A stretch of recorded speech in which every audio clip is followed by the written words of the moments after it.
8, second leg of the pick 5. It is the Beldame. And when you look at the plot, there's a couple interesting things here. First, the plot fit is red, and the contention is a snowflake, speed rating 0. And why is that?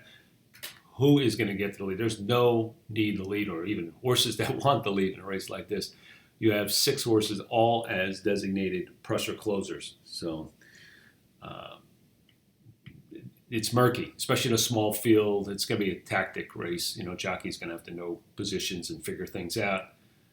So who's going to get to the lead? Don't know. Maybe could Midnight Bisou take the lead? She's never been on the lead, wire to wire, but who knows? The one thing I'll tell you in both the standard and surface distance plot is the 1 and the 6 just look dominant. The big squares versus the rest of the field. So it is their race to lose, in my opinion. So how would we play this race? Well, Midnight Bisou is, I'm going to go to the grid. It's just had a monster season. I mean, she's just been the gem of consistency. She just never runs a bad race. So she's tough to bet against, but I'm going to tell you, it's close between her and Wildcat in this race. So we'll figure it out. The one thing I will just say is that she does get, Smith has probably got another commitment somewhere, I assume, and Velasco is going to take the mount. The only other time that Velasquez was on her, third in the Breeders' Cup Distaff, a race where Wildcat ran second. So that's interesting. And then the other thing is yeah, look, she could run any distance, but 9 furlongs, she won at 9 furlongs just recently in that really gutty effort in the Personal Ensign. So the 9 furlongs is the only time that she's really kind of not. She's run it 4 times, and the only distance where she didn't win. So 3 times. She had 2/3 and a second. Kind of interesting. The other thing is that she's had such a good campaign that she, at some point, regressed, especially after that big effort in the Personal Ensign. Does she have some regression in her?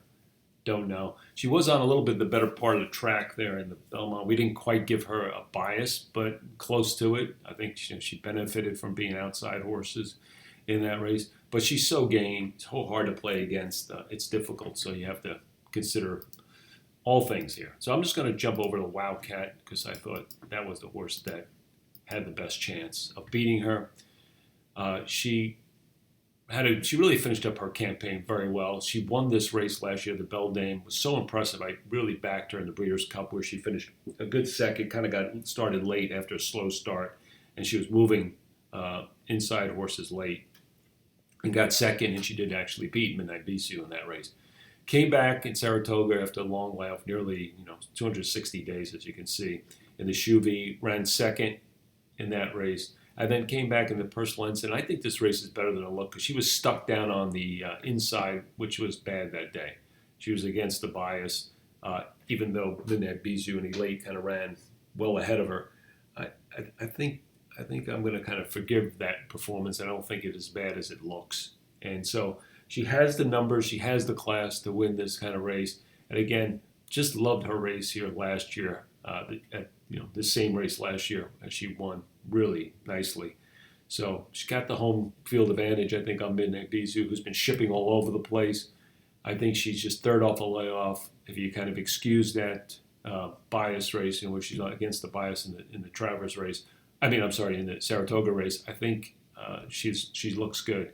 And you got to take shots somewhere, and it's really between these two. So what's my strategy in this race? Well, I'm not going to play both of them. I just don't think that makes sense.